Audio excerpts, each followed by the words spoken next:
Welcome to the recap of the roller coaster moments in 2024 that have changed every Malaysian's lives for the better or for the worse.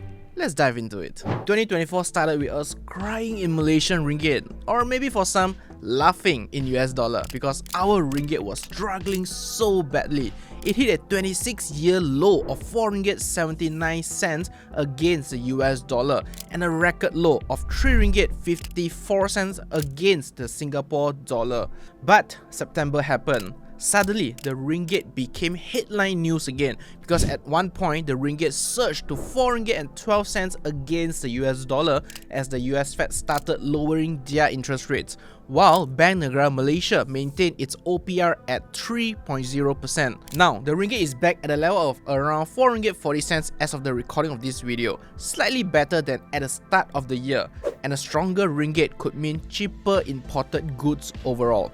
Going into 2025, economists are all predicting the Ringgit to strengthen to below 4 Ringgit to 1 US dollar.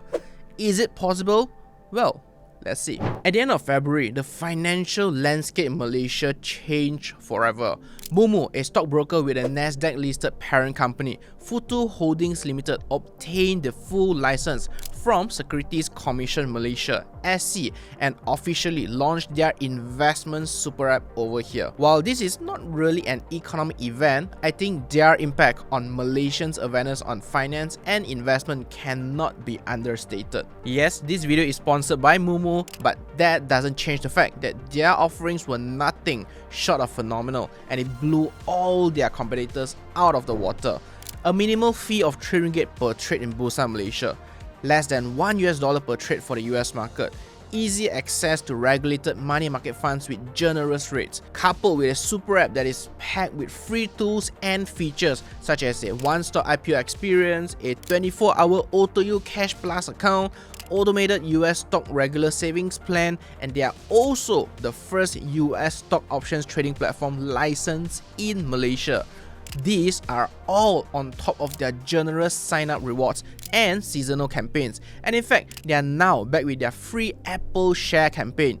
Not 1 but 1.7 shares. Use my links down below. That to me is a show of their commitment to grow and stay in Malaysia. And by April 2024, it was the #1 most downloaded investment app in Malaysia, and it took them less than 6 months to hit 300,000 users in August, an achievement that most of their competitors can't even come close to or even just dream of after years or even decades of business. Let that sink in. In June, we saw the diesel price increase from 2 Ringgit 15 cents to 3 Ringgit 35 cents per litre, a whopping 56% jump as the subsidies were removed, saving the government 4.5 million ringgit yearly. But people still complain about the increase in prices, claiming that it's hard to survive. Macam mana boleh survive? Little did they know that our diesel price is still one of the cheapest among the ASEAN countries. Also, some argue that this is the beginning of our government slowly reducing and removing the petrol subsidy in Malaysia once and for all. Now, what do you think? And with that, Padu Malaysia comes into the picture. It's basically a system they are setting up to properly figure out who really needs those subsidies, making sure the money gets to the right people. So, inflation or not, considering we are still years away from the next general election, you have to give it to the government for making all of this happen this early. Well played. Speaking of inflation, how can I not bring up this Sumbangan Tunai Rahmah (STR), a multi-billion ringgit cash handout to the B40 community that is done in phases throughout 2024 and also 2025. About 9 million recipients, or 60% of Malaysia's adult population, will benefit from this initiative.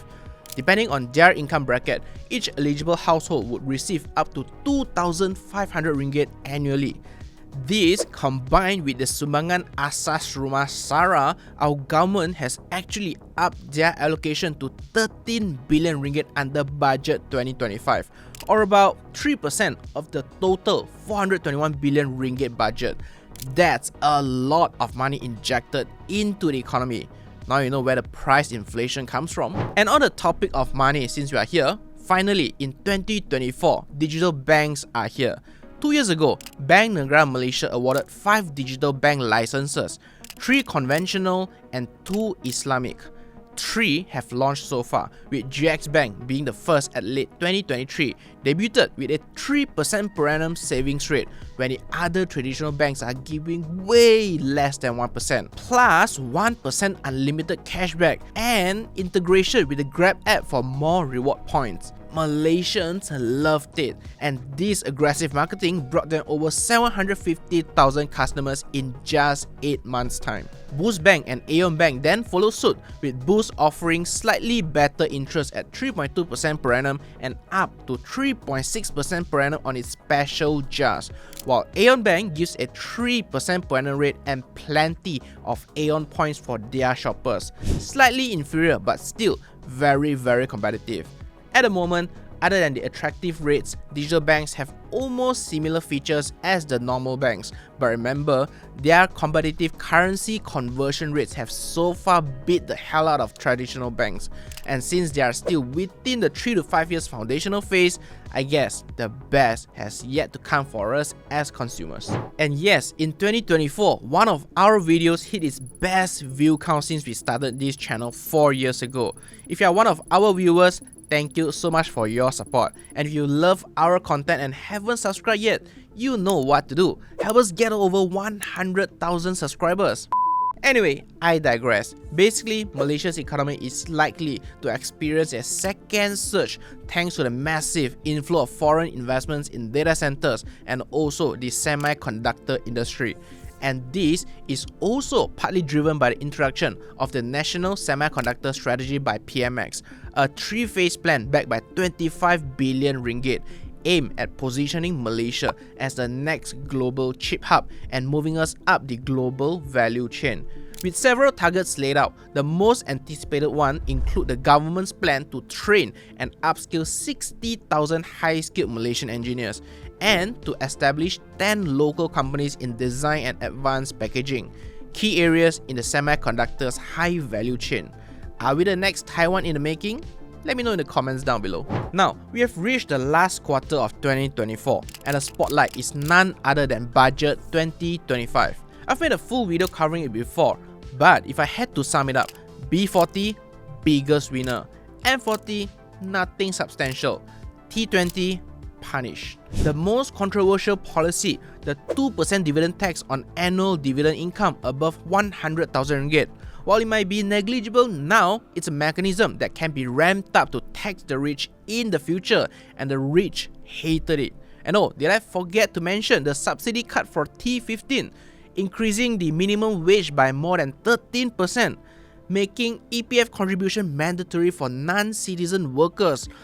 That's probably not how you want to treat a group that pays more than 85% of the nation's income tax. But on the bright side, the income tax exemption on foreign source income is extended until the end of 2036, and first-time home buyers also get tax relief.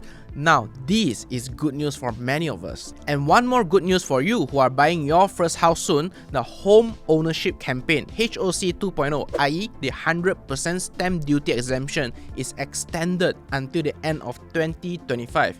If you're purchasing your first home price up to 500,000 ringgit, you can get a full stamp duty exemption. While for prices between 500k to 1 mil, you will enjoy a 75% exemption. So, what are you waiting for? It's almost the end of the year. Time for parties, right? No pun intended. And guess what? Malaysia just joined a big party recently. BRICS, an alliance between 5 major developing countries with more than 30% of the world's GDP, with the sole intention to challenge the political and economic power of the G7 nations, specifically the Western countries. And by joining BRICS, we get to boost trade relationships and export volumes within the bloc, and potential for joint ventures with energy and infrastructure giants like China, and also tech titan like India, both of which command significant manufacturing power in the global scene. But here's the catch, we still do a lot of business with Western countries. over 23% of our exports head west. So if we lean too hard into BRICS, we risk upsetting our old trading partners. Is it smart or is it risky?